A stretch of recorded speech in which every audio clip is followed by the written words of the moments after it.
আসসালামু আলাইকুম। আজকে আমরা আলোচনা করব যে ডিরেক্ট সেলিং ইন্ডাস্ট্রি বা নেটওয়ার্ক মার্কেটিং ইন্ডাস্ট্রিতে সফল হওয়ার জন্য আমাকে কি করতে হবে। অনেকেই আমাকে বলে, ভাই আপনি এই বিষয়টার উপর একটু আলোচনা করেন। It's very very important for direct selling industry, বা ডিরেক্ট সেলিং ইন্ডাস্ট্রি না বলে আমরা এটাকে বলতে পারি টিম ওয়ার্ক কাজ হয়, টিম ওয়ার্কের মাধ্যমে কাজ করতে হয়। এই ধরনের সেক্টরের ক্ষেত্রে, যেখানে অনেকেরই নিয়ে কাজটা করতে হয়, এই ধরনের সেক্টরের ক্ষেত্রে আপনাকে 5টা গুরুত্বপূর্ণ জিনিস আপনাকে মাথায় রাখতে হবে, এবং এই 5টা গুরুত্বপূর্ণ জিনিসই আপনাকে সফলতা দ্বারপ্রান্তে নিয়ে যাবে। সো নাম্বার 1 হচ্ছে, আপনাকে যেটা করতে হবে, they build are strong relationship. আপনি যাদের সাথে কাজটা করতে চান, তাদের সাথে আপনার স্ট্রং একটা রিলেশনশিপ ডেভেলপ করতে হবে, তাই না? যেন তারা আপনার ভাইয়ের মতো, আপনার ভাইয়ের সাথে মধ্যে স্বার্থ সংশ্লিষ্ট, ব্লাড কানেক্টেড। আপনাকে চিন্তা করতে হবে, আমার সাথে সংশ্লিষ্ট যারা আছে তারা আমার ব্লাড কানেক্টেড এবং স্বার্থ সংশ্লিষ্ট। সাপোজ আপনি অফিসে যাচ্ছেন, ভেরি ইম্পর্টেন্ট, আপনার অফিসে লেট করে গেলে প্রবলেম হবে, বস বকা দিবে। কিন্তু রাস্তা যাওয়ার সময় দেখলেন যে আপনার আপন ভাই রাস্তার পাশে মানে পা পিছলে পড়ে গেছে, সে ব্যথা পেয়েছে, সে অসুস্থ অবস্থা হয়ে আছে। আপনার কাছে তখন কোনটা গুরুত্ব পাবে? আপনার অফিস গুরুত্ব পাবে না ভাই গুরুত্ব পাবে? ডেফিনেটলি আপনি কিন্তু অফিসটাকে চিন্তা না করে ভাইয়ের দিকে ছুটে যাবেন।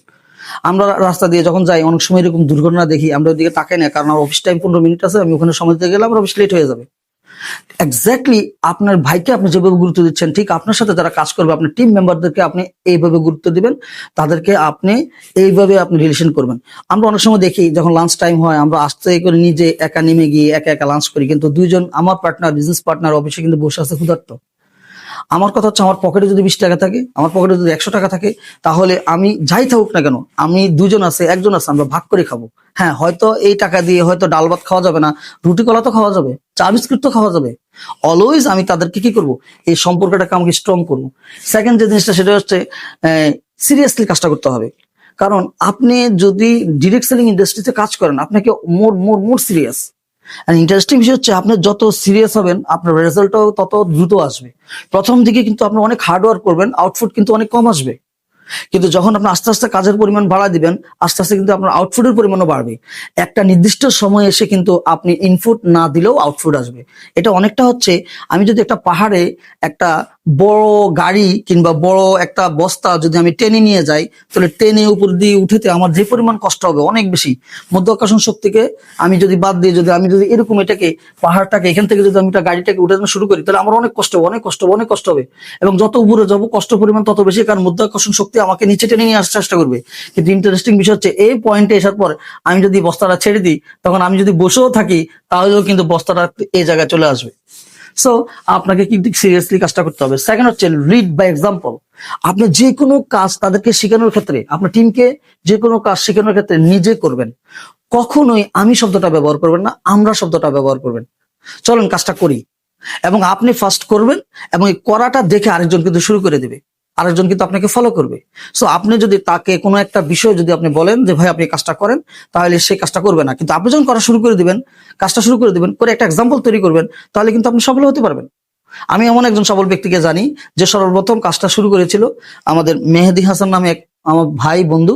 সে একটা কোম্পানিতে একা শুরু করেছিল। একটা নির্দিষ্ট সময় আসার পরে তার অনেকেই তাকে ছেড়ে চলে যায়। যারা তাকে উৎসাহিত করে, যারা তাকে সাপোর্ট দেয়, যারা তাকে এখানে ইন্সপায়ার্ড করে, তারা কেউ থাকে না, বাট সে নন স্টপলি কাজটা করে যায়।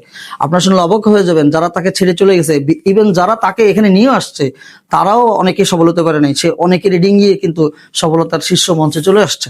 সো এটা প্র্যাকটিক্যাল একটা এক্সাম্পল, শুধু আমাদের মেহেদি ভাই না, এরকম হাজারো এক্সাম্পল দেওয়া যাবে। So lead by example. অন্যকে নেতৃত্ব দেওয়ার আগে নিজেকে এক্সাম্পল তৈরি করতে হবে। এবং দে নেটওয়ার্ক মার্কেটিং এ তারা সফল হয় কারণ দে আর অর্গানাইজড।